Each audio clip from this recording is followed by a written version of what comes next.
O, teraz.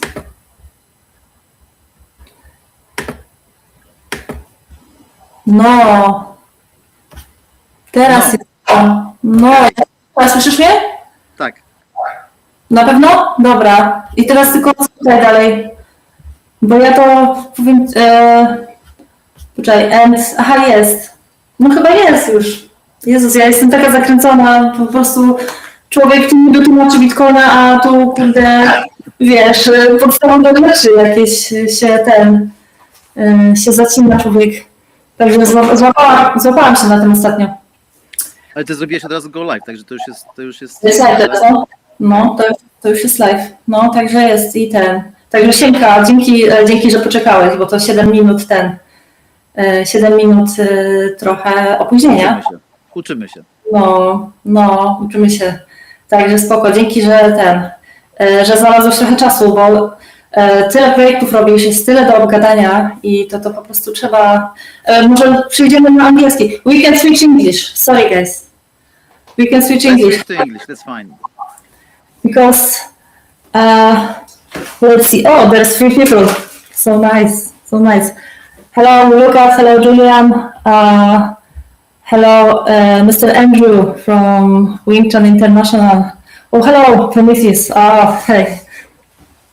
Perfect. Well, I'm glad we have some audience because normally I just do that, and I hope that somebody is there. But glad to see you guys. I hope that you have a good Friday, and maybe you'll get some inspiration from what we're going to be discussing today.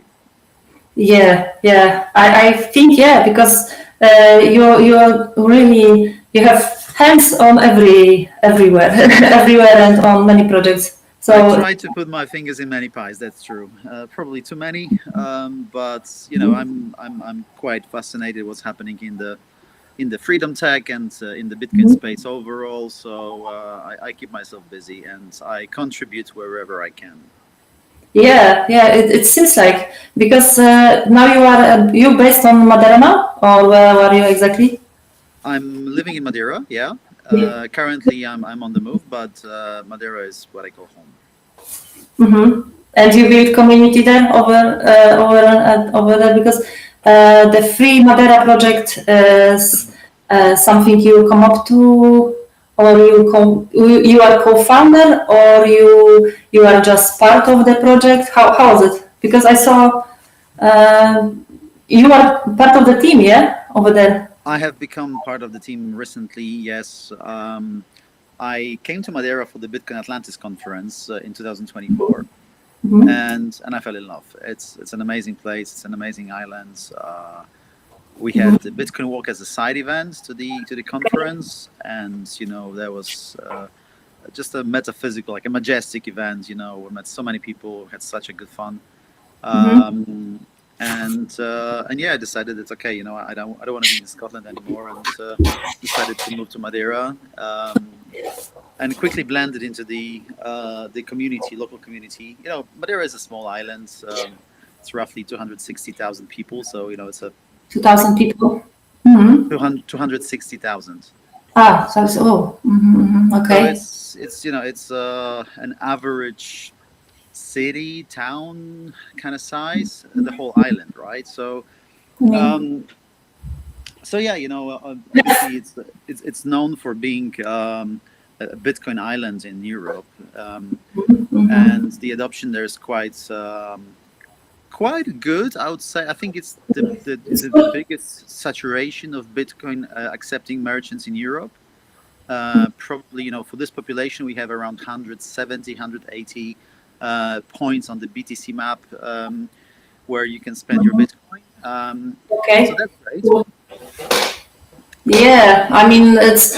I guess it's you all know each other. Yeah, it's like a really nice community because it's a very nice community, and obviously we get to meet quite often. We go for Bitcoin walks on Saturday. We have our evening meetups on Wednesdays in Casa de Levada. There's a monthly meetup in the co-work. So yeah, it's a really like easy going, and then community is quite committed. most of the community, I would say, 90% of the community is Bitcoin only. What makes it stand out from other places like, let's say, Switzerland, or where there is a little bit more crypto vibes. Vibes, yeah. So in that sense, Madeira is pure. We're like the merchants. You're like, it's not possible to pay with anything else than Bitcoin, and of course fiat still. But Ethereum, you're not going to be paying with Ethereum there. No Ethereum. No Ethereum. No. Monero. Yeah, I've heard everywhere recently about Monero. But yeah, let's focus. Let's lace the eyes. Oh wow! And I was thinking, how's the onboarding process and orange peeling? Because I guess when you have like a community, I guess it's much easier, because it's much easier to speak with people you know than with complete strangers. I remember when I lived in Liverpool, I tried to orange peel, and I was talking about payments on.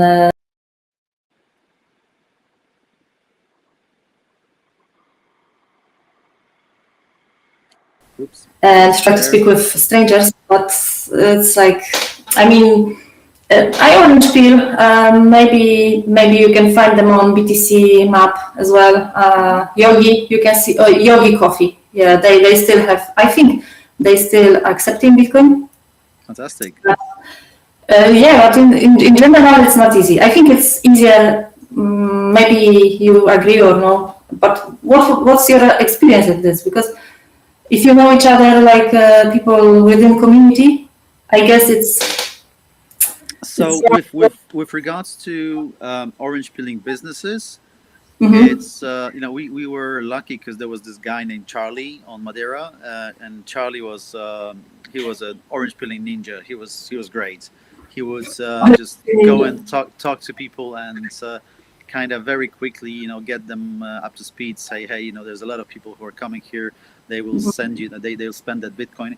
And I think the key selling point was that it's just like cash, meaning that basically some people won't know about that. Like it won't be exposed to any sort of tax events for you if you make payments and transactions in Bitcoin.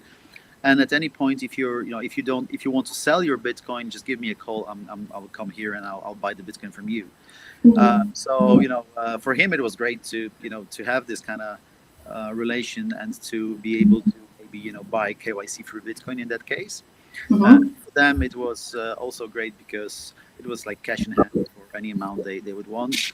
And of course, we encouraged people to stack sats, just explaining that this is the asset that will appreciate. It will go up in value, and basically, if you have 1 in 50 customers paying in Bitcoin, you probably don't need to sell that Bitcoin, so you can afford to stack it and to build up your reserve for your business to use it later in the future. So that was your argument. So you can stack it. We try whatever, like however we can. It seems to work. Yeah, I mean everything. Every argument is good if you have good intentions. I mean, yeah, definitely. And I see you have a T-shirt. T-shirt with Bitcoin Walk. Your own. That's my project. We're well. No, I didn't invent Bitcoin and I didn't invent walking, so I kind of combined the two together. But it's a nice kind of grassroots community movement.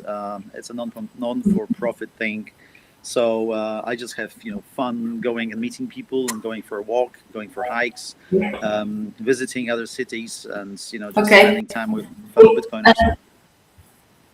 So you are co-founder or founder? You are founder, actually. Yeah. Who is? That's nice. Well, and actually, let me take a step back because there's a longer story to that. Before the Bitcoin Walk, the official Bitcoin Walk, there was this thing called pleb walks, and those were a very similar idea. Walks of freedom-oriented people, Mm-hmm. freedom tech-oriented people, who would just go out and have conversations out in the open. That was started by Gigi, Oh. and Gigi's, well, there's still this sovereign engineering Mm-hmm. initiative, sovereign engineering cohort, SEC, Mm-hmm. where people who are building in the freedom tech space, they meet together, and they're still doing those walks, but these are sort of private events. So from the outside are Mm-hmm. they cannot join that. Bitcoin Walk is very inclusive, and I want it to be inclusive. I want everybody to come, to bring a friend, to have the forum and the opportunity to have those conversations, ask questions, maybe talk with different people. I noticed that sometimes when you talk to one person and they stick to their way of explaining it, it's not always the most appealing way. So if there's a third person Yeah. here, you'd be Okay. more efficient explaining Bitcoin to them than I would, or other way around. I don't know. But is it more for plebs? I mean, Bitcoiners, or more for complete stranger can come up? Because if Oh I yeah, am not, absolutely. yeah. Complete strangers are welcome. If you're just like, if you heard about Bitcoin, you have no idea where to start. Find a Bitcoin walk near your town where you are. Go there. Don't be shy. It will feel a little intimidating, and what I Mm-hmm. what I like the way I explain it is that it's actually very similar to going to the gym. So like if you've never been to the gym and you go for the first time, and you see all the equipment and all the people flexing their muscles, um, you kind of don't know where to start. But there's always somebody who will guide you a little bit, be like your coach. And I'm my profession is coaching, so I like doing that. I like explaining to people, Mm-hmm. this is not rocket science. You can do it. You can do it at your own pace, and as you go, you will learn new things. So I'm not bombarding people with like multi-sig layer 2 whatever solutions in the first meeting. It's just first the things is that the revolution, self custody is the silent revolution, and the finite scarcity is something we've never had before. Those are the And two kind of touching points from where I start to have conversations and see how they react to it, how they approach it, what their knowledge is, and I build on top of that. you said it's quiet revolution. So what do you mean by that? I mean, I think I know what you mean, but if you would, explain in more details, because it sounds, what does it mean? Like Yeah, quiet that's revolution? that's Because, that's that's that's that's a very big thing actually. Mhm. In terms of our civilization, we've traditionally relied on gold, on coins, on something that was material. That you could have that with you, but if you go to the wrong place, you can get robbed. You can be that could be taken away Yeah. from you very easily. That's why banks were invented.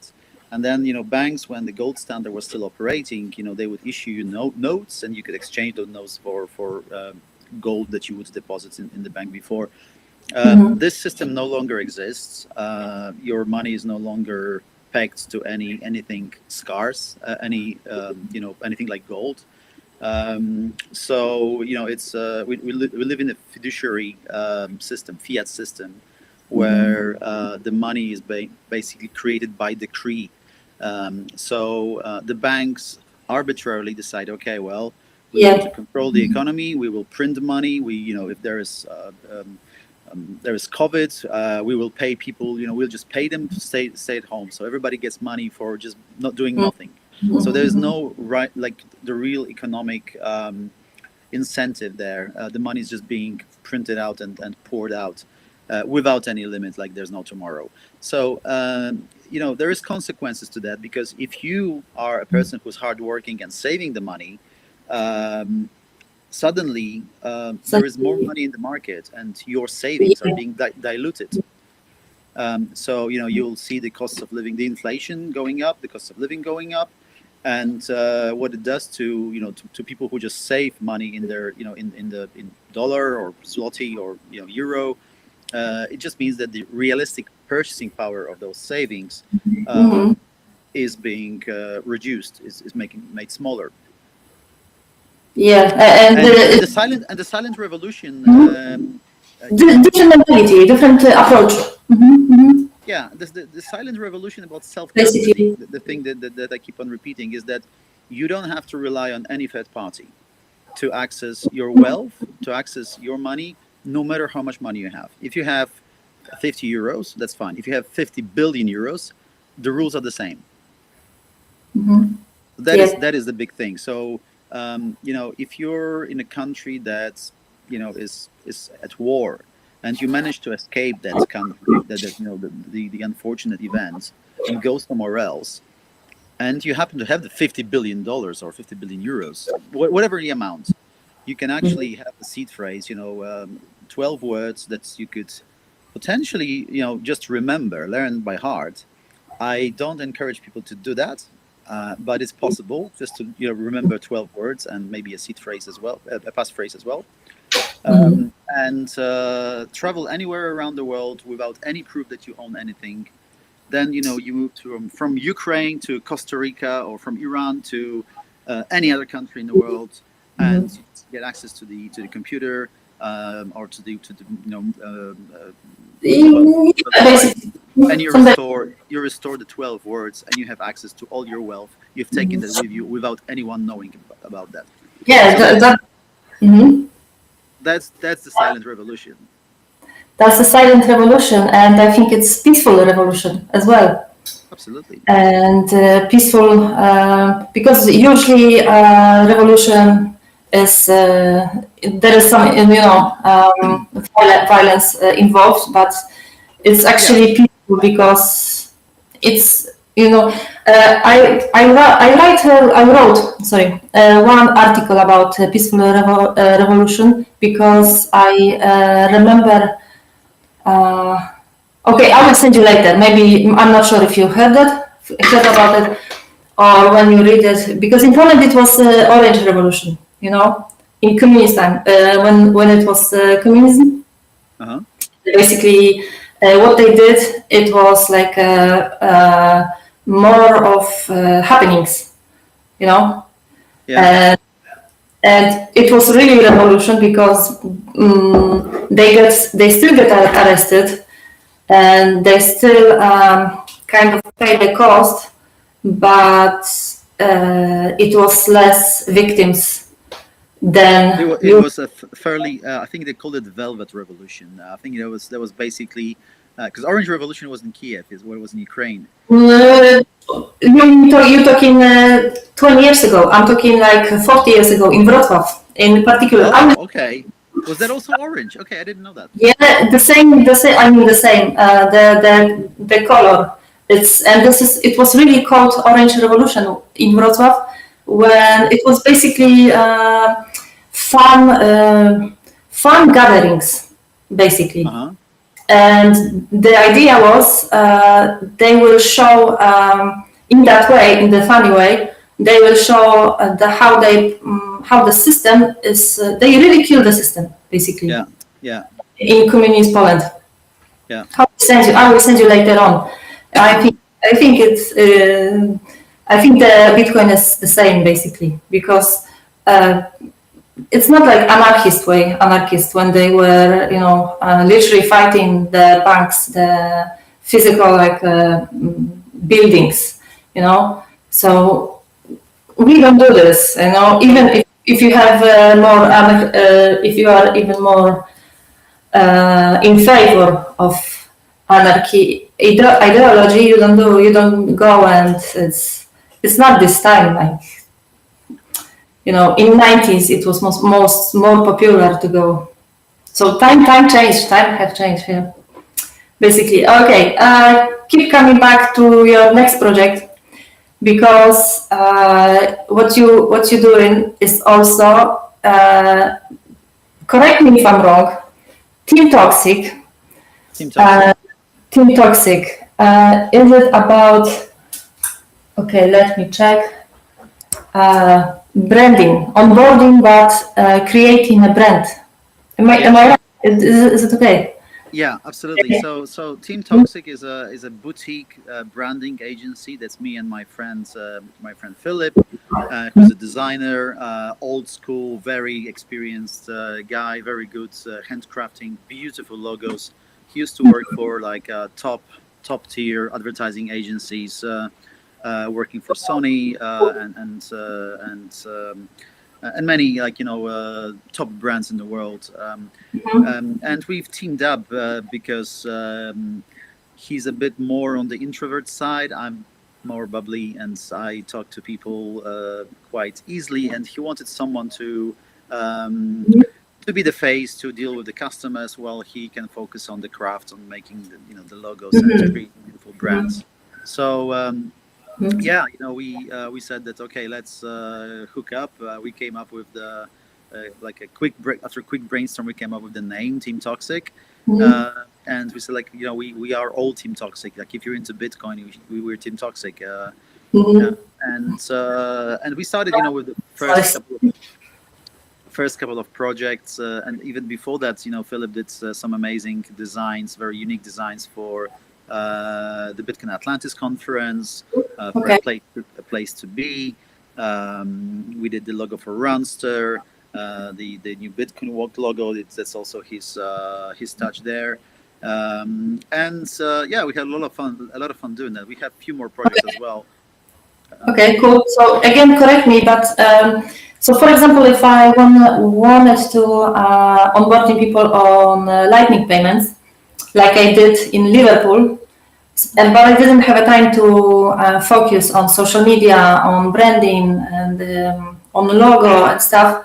So would you help me with that exactly? Is it a good case if I'm doing something, but I would like to be more on online with branding and stuff, or is it more like you are coming? So I'll jump in here. Team Toxic, generally yes, but our approach to the way we work is that we handcraft things. We spend time to refine, to take a brief from you as a client. So basically, the whole process, it's a very nice process. It's a process that we've taken from agencies. I also had advertising agency experience when I was living and working in London. So we've kind of taken all the best of our experience from my past and from Philip's past, and we created our own journey to get there. But also, what it means is that it's a boutique, it's a small agency, but it's a premium product. So we're charging $2,100 for a logo. It sounds like a lot, but it's something that we can almost guarantee that as a client that's looking for something very, very bespoke and handcrafted, you will walk away happy. So Cool. It's a quality. It's the price you pay for the quality. Okay, cool. It's nice. Yeah, some people would like to be more professional. Not like you create a logo with ChatGPT. For example, right? Yeah, I mean that's unfortunate because this craft, this has decades of tradition, and a lot of meanings and a lot of thoughts put into how each stroke, each dot, and everything in the logo is being designed. And now with the rise of AI, people take shortcuts and produce kind of AI slope quality. But yeah, we like to stick to the best and the sort of most tasteful and crafted design. So we don't have many customers, but we're happy with that because we don't want to have 20 customers. We want them to. Yeah. Mm-hmm. Yeah, you prefer quality than quantity. We prefer quality, yeah. And also, we focus on Bitcoin and Nostr projects only. So It's a side venture, it's a side hustle, so it's never our full-time job. But we've got the skill sets and the experience, and we are quite well connected as well. So and we like it. It's fun. We enjoy. Nice. Let me quickly check comments. Hello from Germany. Oh, hello from Poland. Are you in Poland, Endo? Can I ask you if you are also in this beautiful country? At this time of the year, it's an amazing country, so I do recommend people come and visit. Yeah, it's really nice. Summertime, it's awesome. Yeah, definitely. It's much better than winter, and it's much better summer in Poland than summer in UK, because summer in the UK, it's like 2 days sun and then so yeah. Okay, thanks so much. Wow, I mean, you are doing so many great things. I mean, I guess some, like you said, some are more like side hustles, some, I guess you are more important for you, but it's nice. I like this. This is what I like. People are really creative and really productive, and this is so nice. I think we have to look for, because if you take a step back and look into how we're dealing with a finite scarcity, finally scarce asset, and there's only 3 ways to acquire that asset, right? There's only you can only either buy it on an exchange or buy it from somebody. So you have to find that person you buy it from, or an exchange you buy it from, and pay fiat money to buy Bitcoin. You can mine Bitcoin, but for that you now have to have a very sophisticated not sophisticated, but a lot of equipment, a lot of gear, and access to cheap energy, which is not something people can take for granted. And then the third option, actually the easiest option to get Bitcoin, is to earn it, is to provide money for something, a service, and get sats for what you do, and that's what I think is very much still underappreciated. Because any service, if you're a hairdresser, if you're a beautician, if you're a dentist, if you're a car mechanic, you can whatever it is that you provide a service, you should probably consider accepting Bitcoin, because you're going to get only 1 in 20, 1 in 100 customers who will actually ask if they can pay with Bitcoin, and this is the most scarce thing that you will ever get. So it only makes sense to accept Bitcoin, and even accept Bitcoin providing your services at the discount. Yeah, so it's not many people who are accepting Bitcoin, to be honest, but I guess it's another conversation. And so if you said about value for value, I guess you are a fan of Nostr as well, and you are active on Nostr, which is good to know, good to mention. I will post your NPAP later on. Awesome. I'm a big fan of Nostr. Nostr is basically. Me too. I like Nostr. Nostr is doing to the big tech, all the companies like Meta, Google, Amazon, Microsoft. So it's basically taking that out of the equation. So you're not the product anymore. You actually have your own identity. Nobody can take away from you. Nobody can disrupt you.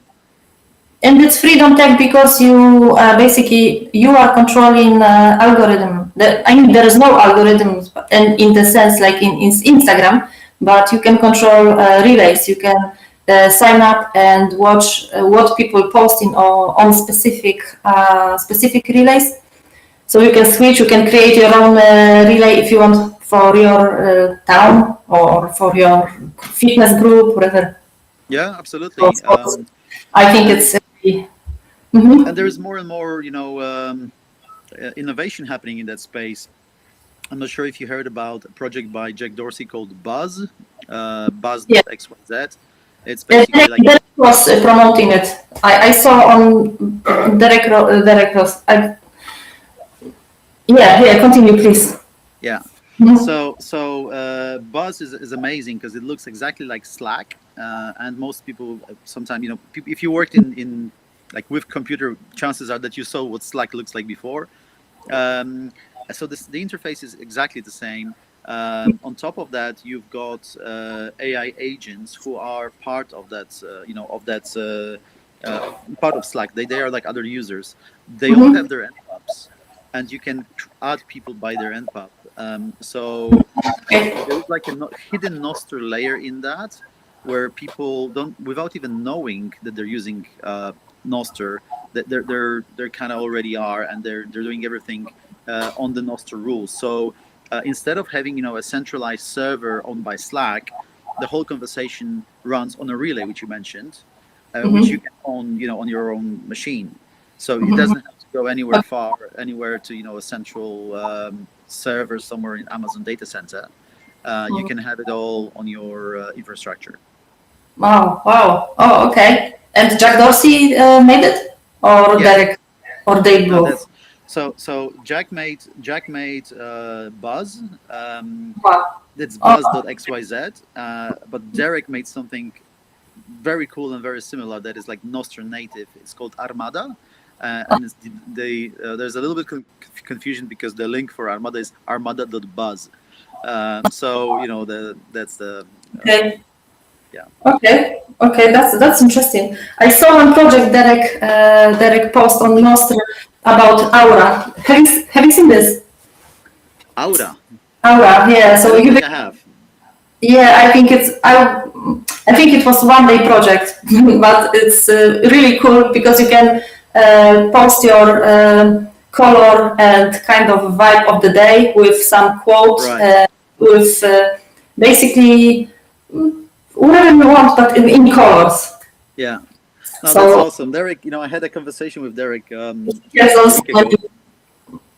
yeah, I Uh, saw, he I saw. That's he's good. a, he's a super inspiring guy. He's pushing the limits. Like I'm a little bit like hesitant. Sometimes I feel like, oh my god, this is like I don't know what I'm doing, and I feel a little anxious. Derek is the kind of guy who jumps heads first, and he's just kicking the shit out of AI. He's using his vibe Mhm. coding like crazy. Yeah. So he would just go for a walk and start, recording voice messages to his agents that would link to his GitHub and start, writing prompts and basically spitting out software on the other end. So by the time he comes back, he's got something that he's already kind of, working. So that's amazing. I think that Yeah.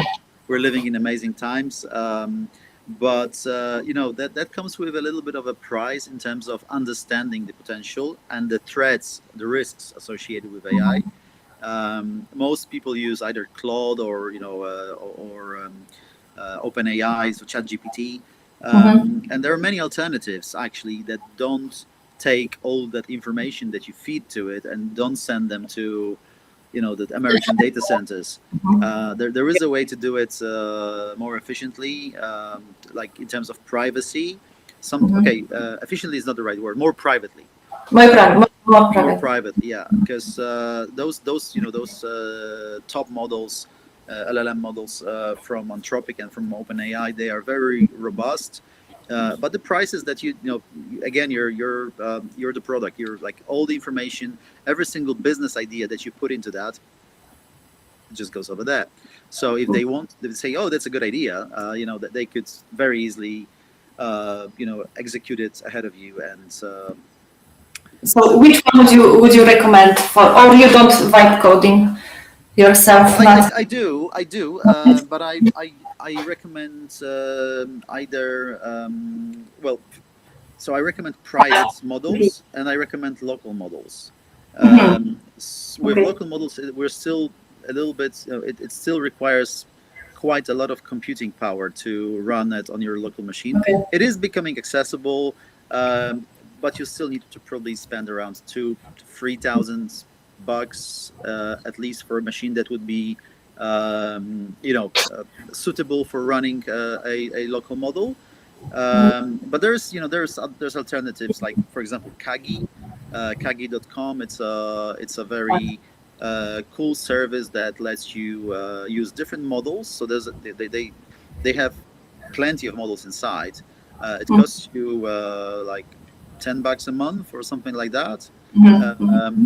It is private. You can buy it with Bitcoin. You can pay your subscription with Bitcoin as well. And Okay. and it's like a nice aggregator to use it. There's Routster. Routster is a brilliant idea where you can again pay with Bitcoin for AI, and you can have access to different models through an agent like OpenClaw or Hermes. So you can put that on your phone in Signal or Telegram, whatever. And you can have basically an interface right, like always with you in a familiar interface. So it's a very interesting space, and I like fiddling with that. I wish I was as good as Derek is, but it's all ahead of me. Yeah, sure. I mean, there is so many options. We can learn so much with AI, and about every field possible. You can learn coding, you can learn history, or so. Yeah, and because time's running out, I have to ask you about Net4Sats, because this is also your project. And again, correct me if I'm wrong, but from what I understand, you can sell your data, not your data, bandwidth, so Wi-Fi basically for SATs. That's right. Yeah. I think it's a really good idea. But first, first question: is the price fixed? You decide. Oh, exactly. So as the ISP, you're the internet service provider. If you're running Net4Sats or actually Tollgate, Tollgate is the protocol that was developed by the sovereign engineers, and Net4Sats is the first official business that is building on top of Tollgate. And the idea is that we like everybody. If you live in a city center and you open your phone and check for Wi-Fi, you probably have a very long list of Wi-Fi networks. Like probably your neighbors have a very strong Wi-Fi network, which they probably don't use. I mean, in fact, there was a research done on how much of the bandwidth you're paying for you're actually using, and that's like 5%, like up to 5%.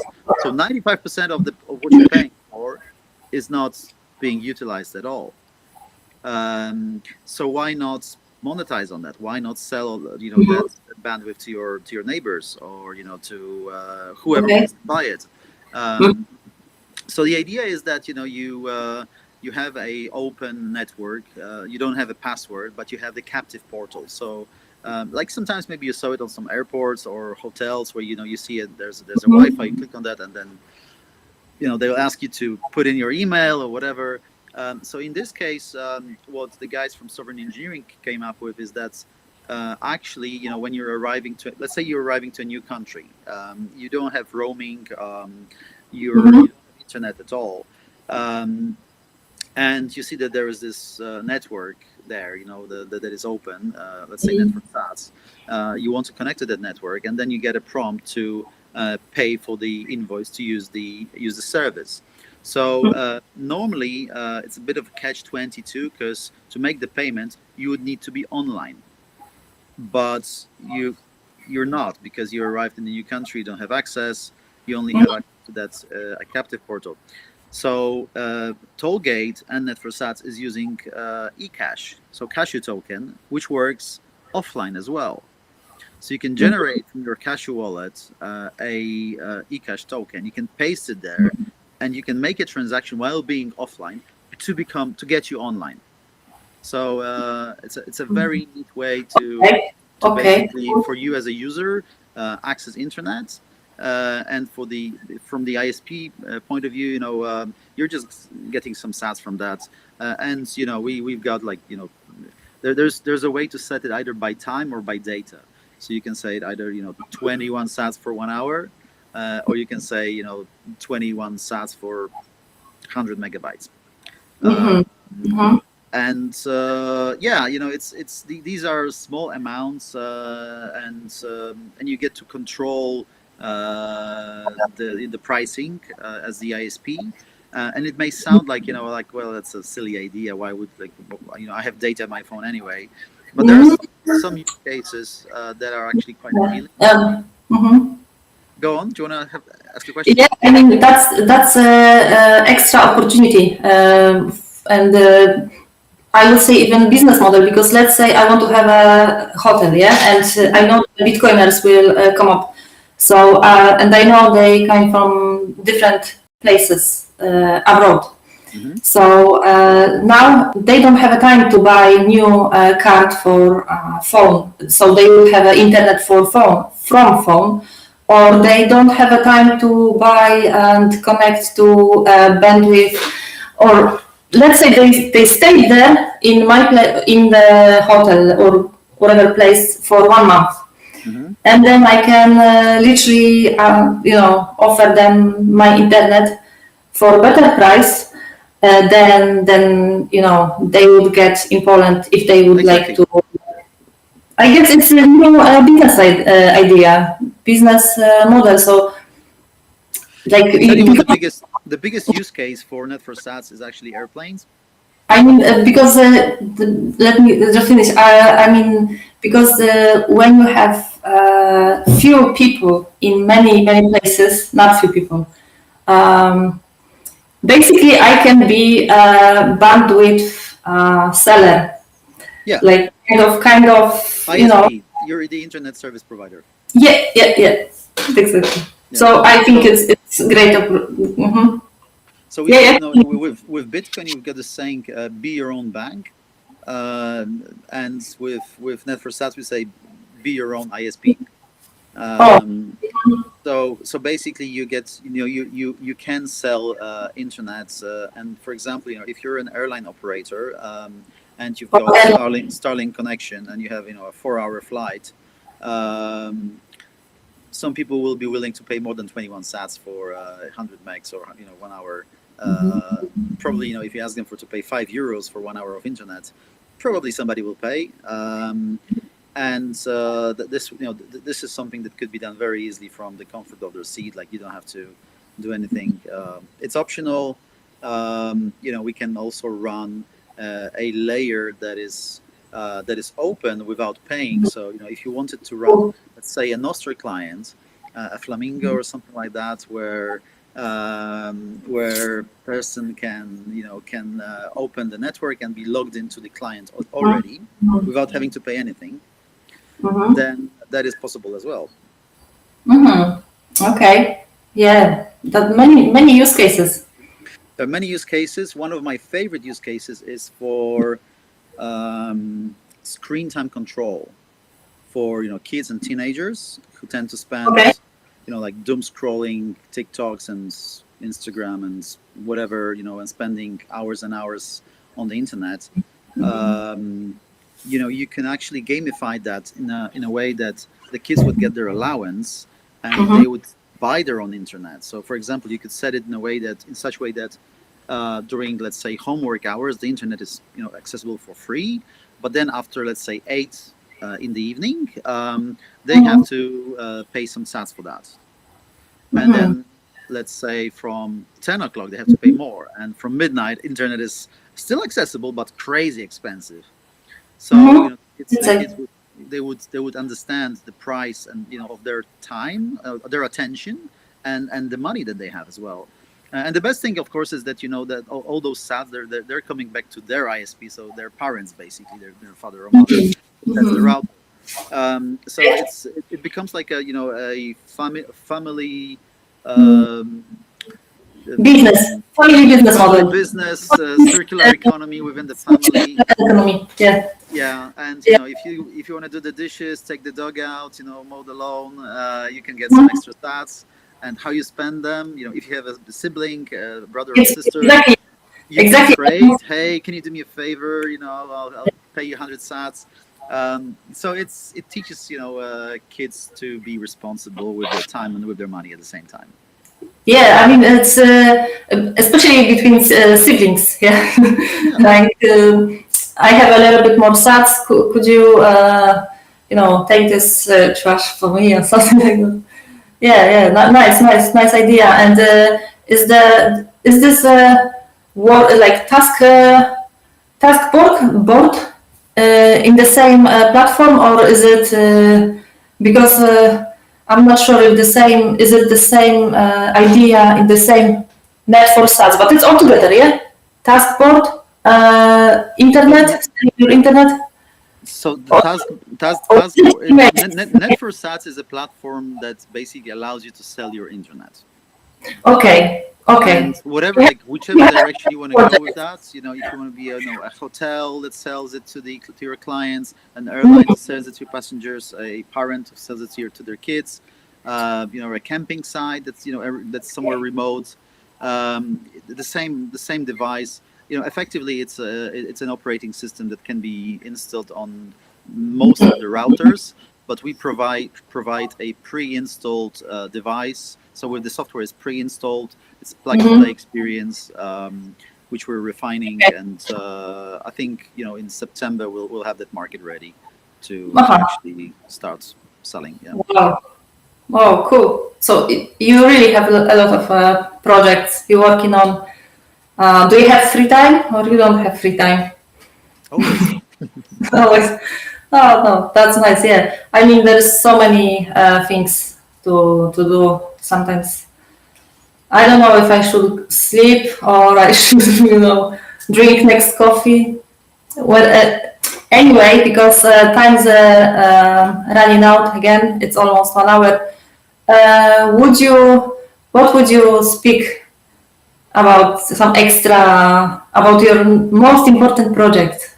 If you'd like to speak more, or would you like add anything? Or I would say the most important thing that I believe is the most important is your community, is the people you spend your time with, is people who are educated, people who you can learn from, people with whom you can interact, and people you can rely on as well in situations that will require that or might require that one day. So build on ground where you are in your local community. Start a Bitcoin walk. It's a very low-hanging fruit to just go out there. Some people. I started once, but it was like two people. That's fine. That's fine. I started by myself, and then somebody turned up at some point.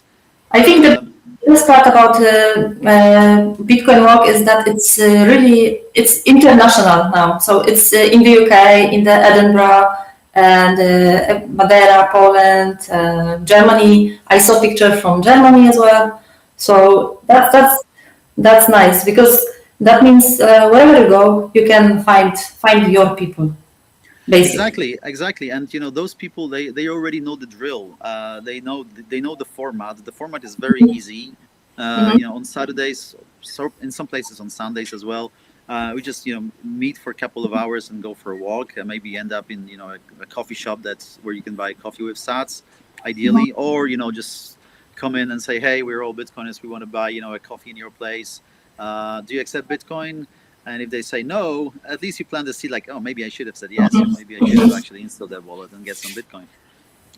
So it's an important, I cannot emphasize enough how important it is to build your communities locally, to reach out to like local farmers, food suppliers, somebody living in the countryside selling eggs, say, hey, would you be willing to sell some eggs for Bitcoin? Those kind of things, that really matters. And that's I'm not sure if I can speak that publicly, but he's always in private in a Telegram group. He was always selling eggs and organic tomato for sats. Yeah.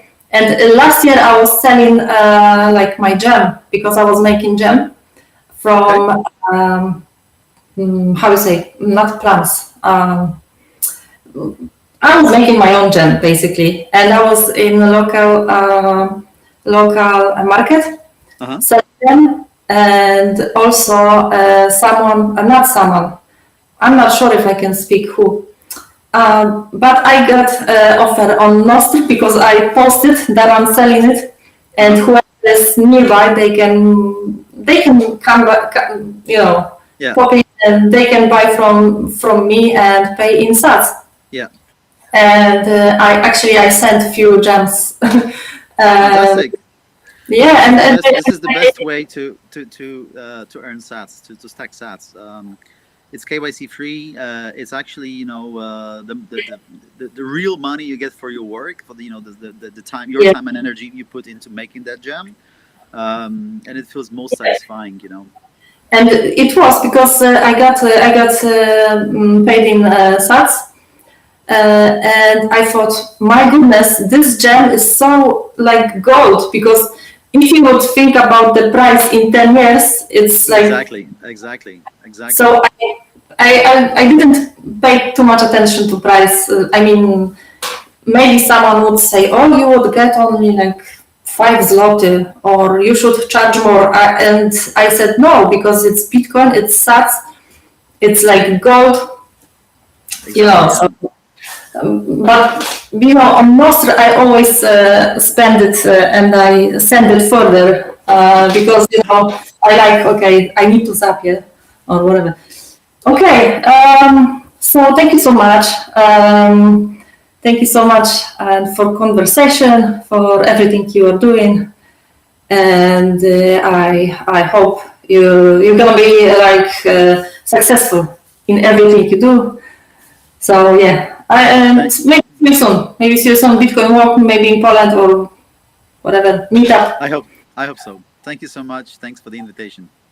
Thanks, and I need to also thanks all the audience from Instagram, and thanks guys for tuning in. And yeah, and now I have to see how to end stream now. Okay, so see ya guys. Ciao.